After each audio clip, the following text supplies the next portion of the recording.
Enchua na nano pay my chance ewa attention TV adofone ahwefo nyina mo bibia good morning eba attention TV eba na attention TV there yes we inspire you more enti ahobrase ne ni di ma mesrewa we pie me so de enne ne de di kan we pie me so subscribe na like ye programs ni ma se ne be ya adwuma no ebe koso kama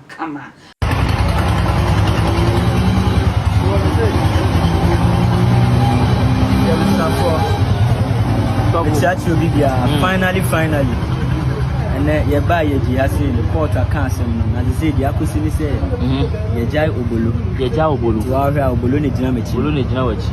YEJI OBOLO abibia fine. You ni OBOLO ni boy ba kuni ni okofi. Okay. Next the 10th July na court ashe say GH KOBBY no mbesa atina so na maka ne foforo.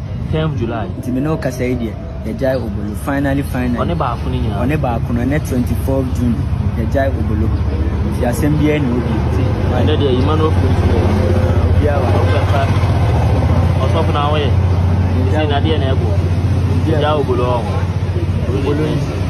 Na say you didn't come back court no.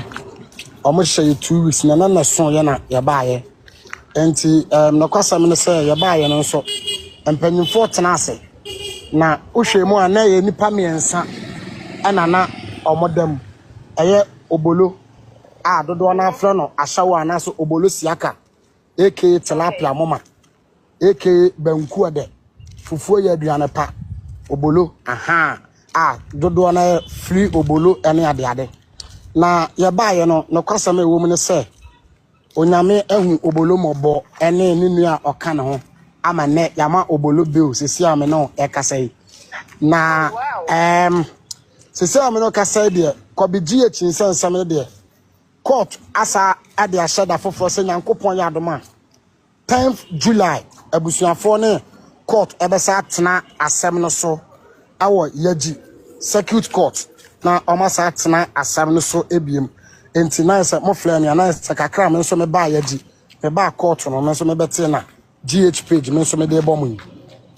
Okay, I'm a for Christian also belka and any gina and one so now also share my kaka e just nyina so na force tuna ya wodi gai obolo ene de oka ho no wadaroma enyina so akọọtụ gina so odi gai ne potene de nya sure se metimi akire mu sesi abat ye ba ne de na chese aluade ya adoma ma otimi se court keka eniamasi ani no obolo ene obi a na ho hyada wa asem saa enti na se e wo se eja obolo na obolo timi ebe fi bepe enkwan bi nom na wabele enti no se ne de na chese obolo de obe fi na GH KOBBY de okay na ba ku bi e kana ho mepa so akotisai omo mienu nyina ya ja omo se na omo ye miensa nti ya ja mienu amana ka ba ko sisi ame no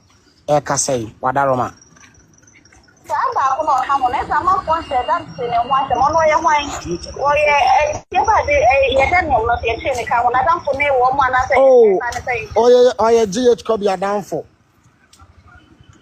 okay oye GH KOBBY adanfo pa esi agwa eba court wono mu tina wa ye sini jai ye obolo ene ba fi na wanda ta wo hwe GH KOBBY na the reaction at the same to sending them a question not at the same. Oh, on say sister, no kwasa me say on say arechechere de ya na ewoni pa ho. Eye me kra na me hwe mi nua na nim no nyame anim me wra ho. Ihu na nim no sele kra na ontimi firi bi ana de afiri. Na sa koya wra ho. Na obolo mo mo sa aka ne ho ene. Court uja obolo. So obolo mu nkofie na nka ono nko ano. I say nyame anim eya na so obeye ne den nti no sese no na chese obolo mo de